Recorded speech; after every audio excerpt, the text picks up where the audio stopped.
سے بڑھ کے وہ محبت کا صلہ دیتا ہے، رزق بن مانگے بھی بندوں کو خدا دیتا ہے، رزق بن مانگے بھی۔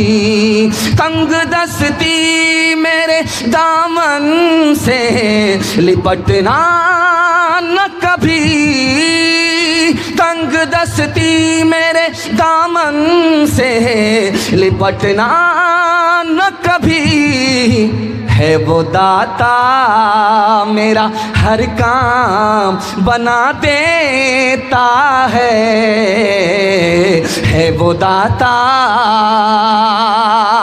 سیرت اور سنت کے حوالے سے پیغام آپ کی خدمت میں زحمت تمام، 3 منٹ کا پیغام، بڑے خوبصورت سامعین، دل سے دعا کرتا ہوں اللہ آپ کو خوبصورت بنائے۔ ایک موسیٰ سے مقابلہ کرنے کے لیے کتنے جادوگر آئے تھے؟ 3 لاکھ 3 لاکھ جادوگر آئے، جس رسی کو سانپ بنانے کے لیے اونٹ پر لے کر کے آئے، اس اونٹ کی تعداد کتنی تھی؟ 3000 اونٹ پر سامان جادو، اور جادوگر 3 لاکھ ایک موسیٰ سے مقابلہ کرنے کے لیے ہار گئے، کلمہ پڑھ کر مسلمان ہو گئے۔ حضرت موسیٰ نے پوچھا مالک یہ تو میرا دشمن تھا، میرا مخالف تھا، کلمہ پڑھ کر موافق کیسے ہو گیا، مسلمان کیسے ہو گیا؟ خدا کی طرف سے جواب آیا، اے موسیٰ یہ تمہارا کپڑا پہن کر کے آئے تھے، اے موسیٰ یہ تمہاری داڑھی رکھ کر کے آئے تھے، اے موسیٰ یہ تمہارے سر کے بال رکھ کر کے آئے تھے، تمہاری لاٹھی لے کر کے تمہاری نقل اتار رہے تھے۔ جو نبی کا کرتا پہنے، جو نبی کی داڑھی رکھے، جو نبی کا بال رکھے، میری رحمت نے گوارا نہیں کیا ایسے نقل کرنے والے لوگوں کو جہنم میں داخل کیا جائے، اس لیے میں نے ان کو ہدایت دی، یہ کلمہ پڑھ کر مسلمان ہو گئے۔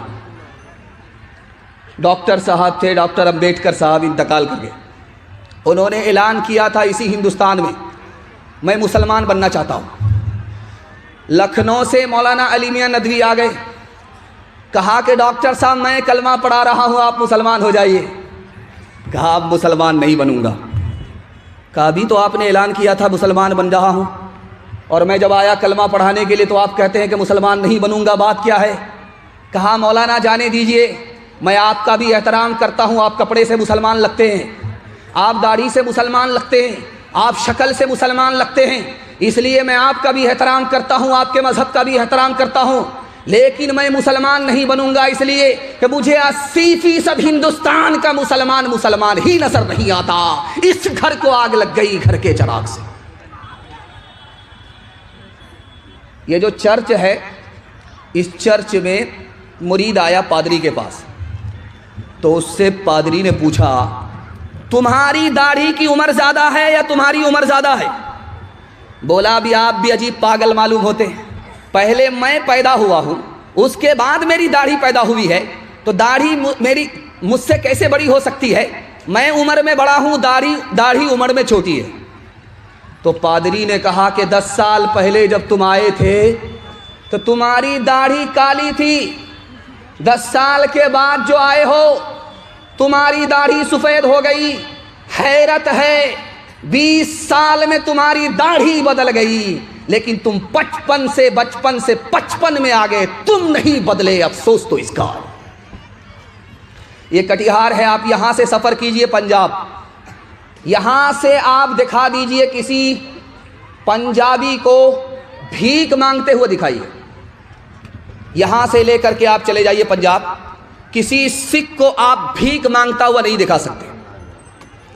لیکن جب رمضان سے پہلے جمعہ کا دن ہوتا ہے، جمعہ کے بعد حالت یہ ہوتی ہے کہ ہٹھا کٹھا الو کا پٹھا، بھیک کا کٹورا لے کر کے کہتا اللہ کے نام پر دے دو، اللہ کے نام پر دے دو۔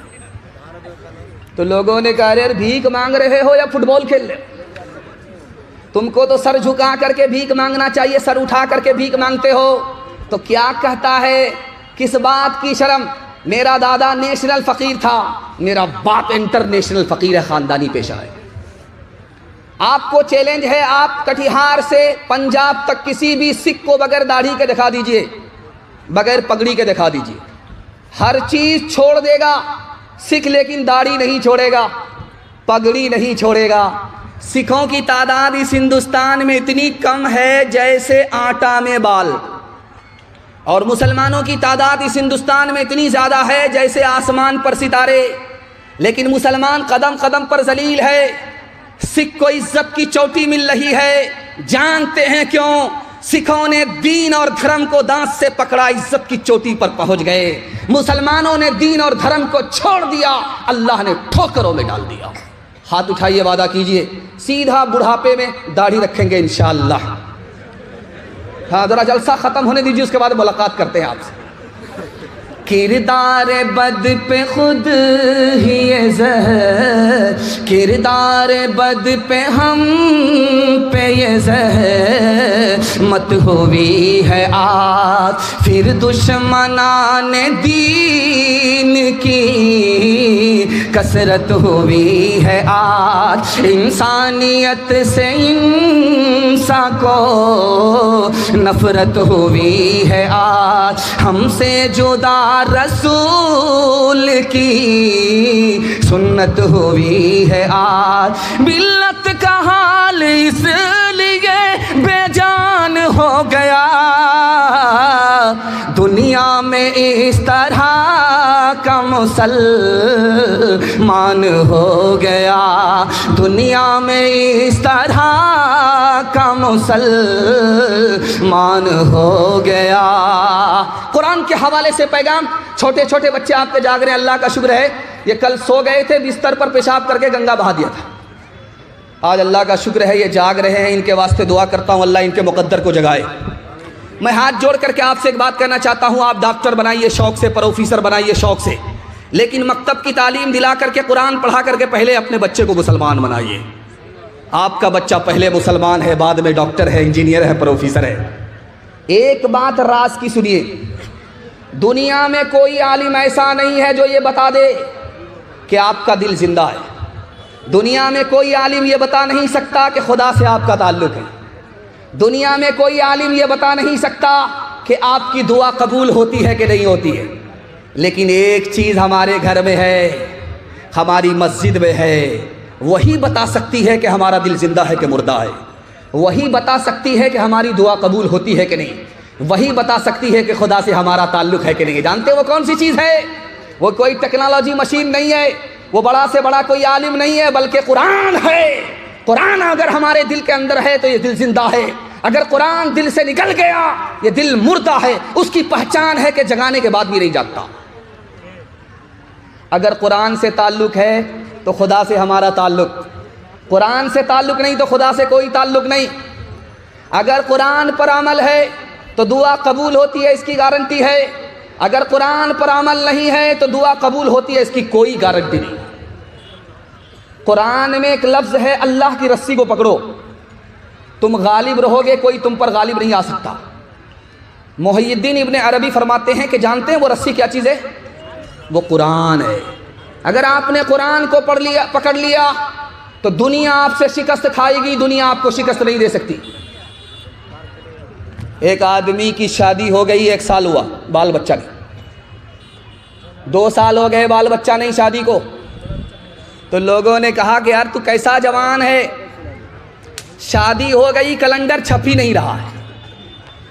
اب بیچارہ شرمندہ ہو رہا ہے، منہ چھپا رہا ہے، رات کے اندھیرے میں خدا سے دعا کیا کہ میرے مالک کب تک لوگوں سے منہ چھپاؤں گا، بیٹا نہ دو صحیح ایک بیٹی دے دو، وعدہ کرتا ہوں جب اس کی شادی ہوگی تو دنیا کی ہر دولت دے کر کے رخصت کروں گا۔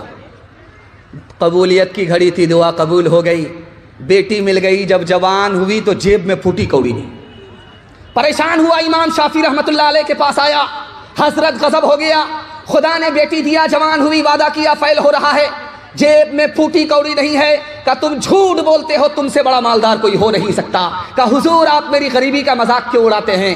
نہ روپیہ پیسہ ہے، نہ سونا چاندی ہے، نہ زمین جائیداد ہے، کچھ بھی نہیں ہے۔ کہ ارے تم سب سے بڑے مالدار ہو، تمہیں پتہ نہیں ہے، تمہاری بیٹی ابھی سسرال نہیں گئی ہے، اس کو قرآن کی تعلیم دو، جب سسرال جانے لگے تو قرآن کے ساتھ اس کو رخصت کر دو، دنیا کی کوئی دولت قرآن کے مقابلے میں نہیں ہو سکتی۔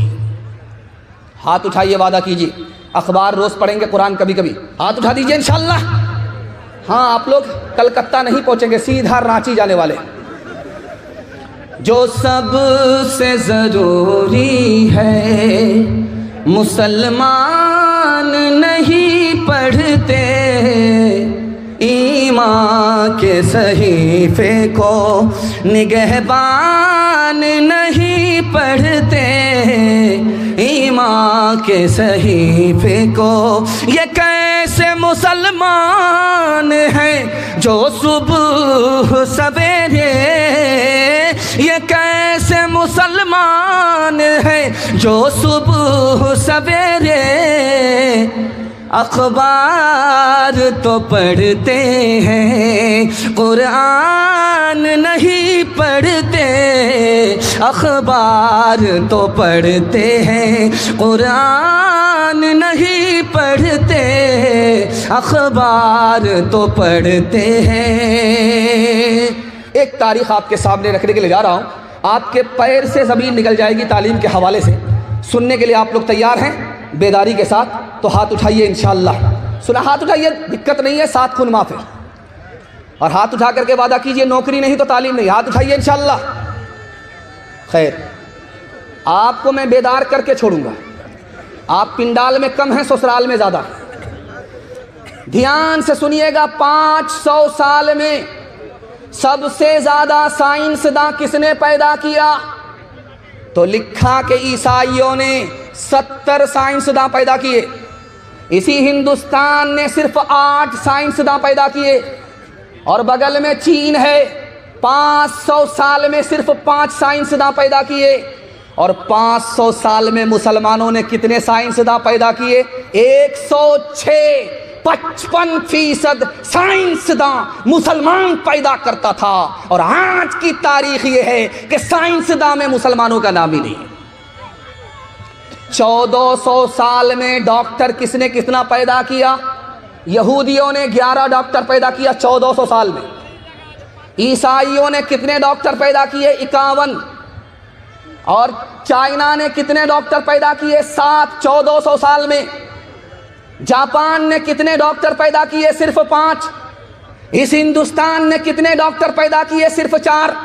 اور مسلمانوں نے 1400 سال میں کتنے ڈاکٹر پیدا کیے؟ 41۔ مسلمان دوسرے نمبر پر تھا، لیکن 1984 کی رپورٹ ہے کہ دنیا میں مسلمان 3 چیزوں میں پیچھے ہیں۔ سب سے پہلی چیز تجارت، 100 میں صرف 5 مسلمان تجارت کرتا ہے، 95 گول۔ نوکری میں مسلمان پیچھے، 100 میں صرف 2% مسلمان نوکری کرتا ہے، 98 گول۔ IAS کی نوکری 2%، IPS کی نوکری 2%، ریلوے کی نوکری 2%۔ اور مسلمان کس میں پیچھے؟ تعلیم میں پیچھے۔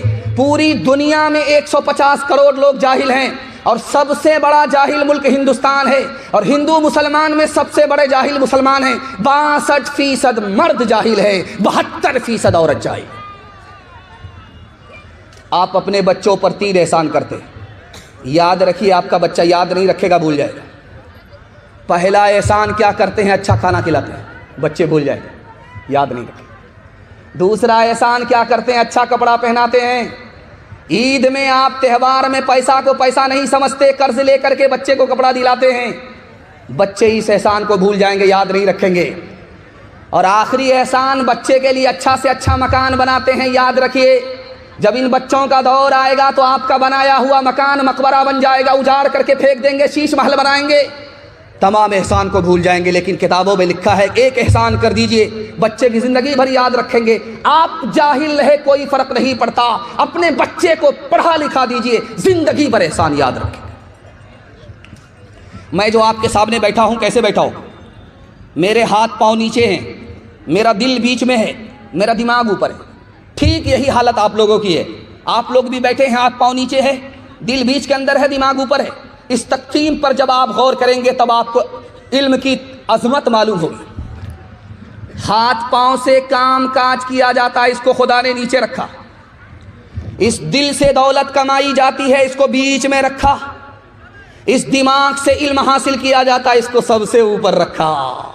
اگر تمہارے بچے کو علم نصیب ہو جائے، ہنر نصیب ہو جائے تو اللہ عزت کی چوٹی پر پہنچا دے گا۔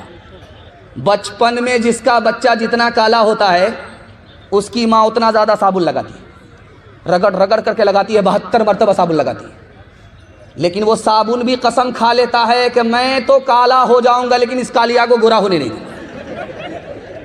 آسمان سے ہی ٹھپا پڑا ہوا ہے۔ بچہ کالا ہے، ہونٹ موٹے موٹے ہیں، دانت باہر ہے، نہایت بدصورت ہے۔ ماں نے کہا بیٹا تو اتنا بدصورت ہے، لوگ تم کو اپنی مجلس میں جگہ نہیں دیں گے، لیکن ایک کام کر لو، لوگ تم کو ترقی پر اٹھائیں گے، تمہاری جوتیاں سیدھی کریں گے۔ بیٹے نے کہا کہ اماں وہ کیا کام ہے؟ کہ رات دن ایک کر کے محلے کے سارے بچے کو علم میں پیچھے کر دو۔ جس دن تم پیچھے کر دو گے محلے کے لوگ تم کو ترقی پر اٹھائیں گے، تمہاری جوتیاں سیدھی کریں گے۔ یہ بدصورت بچہ رات دن ایک کر کے محنت کر کے علم میں اتنا آگے نکل گیا کہ مکہ کا قاضی بن گیا۔ علم دل کا سرور ہوتا ہے، علم دل کا سرور ہوتا ہے، چشم بینا کا نور ہوتا ہے، چشم بینا علم سے رنج دور ہوتا ہے، علم سے رنج دور ہوتا ہے، دل کو حاصل سرور ہوتا ہے، دل کو حاصل۔ آدھا پیغام میرا نکل گیا، محبت سے آپ سن رہے ہیں، مجھے بھی پتہ نہیں چلا۔ اللہ اس محبت کو سلامت رکھے۔ جوان بیٹوں کے لیے میں دعا کرتا ہوں، اللہ ان کو نوکری کے لیے قبول فرمائے، ان کو روزگار عطا فرمائے۔ یہاں سے لے کر کے وہاں تک جوان سننے کے لیے تیار ہیں؟ ہاتھ اٹھائیے انشاءاللہ۔ بوڑھے لوگ غلطی سے ہاتھ مت اٹھائیے گا، آپ لوگ یہاں جوان ہونے والے نہیں، جنت میں جا کر کے جوان ہوں گے، سیدھا حور سے آپ کا نکاح ہوگا، لیکن یہاں کوئی چانس نہیں۔ جوانوں کے حوالے سے، بوڑھے کے حوالے سے پیغام آپ کی خدمت میں رکھنے کے لیے جا رہا ہوں، صرف 3 منٹ میں نکل جائے گا۔ اللہ آپ کے علم میں اضافہ فرمائے، میرے مطالعہ کو تازہ فرمائے۔ لوگ کہتے ہیں یار موت بہت سخت ہے، موت بہت سخت ہے، لیکن موت سے زیادہ سخت کوئی چیز ہے کہ نہیں؟ سقراط نے لکھا موت سے زیادہ سخت زندگی ہے، اسی زندگی پر ساری مصیبت آتی ہے، اور موت سے آدمی مصیبت سے نجات پا جاتا ہے، موت سے بھی زیادہ سخت یہ زندگی ہے۔ موسیٰ علیہ السلام نے اللہ سے پوچھا مالک جب پیدا کرتے ہو تو مارتے کیوں، موت کیوں دیتے ہو؟ اللہ کی طرف سے جواب آیا، یہ بتاؤ کہ تم کسان ہو، کھیتی کرتے ہو، دھان کی فصل کھڑی ہوئی، پھر اس کو کاٹتے کیوں ہو؟ مکئی لگانے کے لیے اس کو کاٹتے کیوں ہو؟ تو موسیٰ کی طرف سے جواب آیا تاکہ بھوسے سے دانہ نکل جائے۔ اللہ کی طرف سے جواب آیا ہم پیدا کر کے موت اس لیے دیتے ہیں تاکہ بروں سے اچھوں کو نکال لیا جائے۔ دنیا میں ایک ہی انسان آیا ہے جس کی سب سے لمبی عمر ہے، اس کے علاوہ دوسرا کوئی انسان نہیں ہے۔ جانتے ہیں وہ کون ہے؟ حضرت نوح علیہ السلام، 950 سال زندہ رہے۔ سب سے بڑی عمر اسی ایک انسان کو ملی ہے، اس کے علاوہ کسی اور انسان کو اتنی لمبی عمر نہیں ملی۔ ان سے پوچھا گیا کہ دنیا کو کیسے پایا؟ کہا ایک مکان بنا ہوا ہے، اس کے 2 دروازے ہیں، ایک دروازے سے داخل ہوا دوسرے سے نکل گیا، پتہ ہی نہیں چلا۔ 950 سال پاس ہو گئے۔ یعقوب علیہ السلام کی عمر کتنی ہوئی ہے؟ 180 سال۔ جب ملک الموت آیا تو کہا یار بغیر نوٹس کیے ہوئے آ جاتے ہو، نوٹس کرنا چاہیے پھر آنا چاہیے۔ تو ملک الموت نے کہا 4 بار نوٹس کیا۔ جب یہ سر کے بال سفید ہو گئے پہلا نوٹس، جب طاقت گھٹ گئی یہ دوسرا نوٹس، جب کمر جھک گئی یہ تیسرا نوٹس، جب ناتی پوتا آ گئے یہ آخری نوٹس۔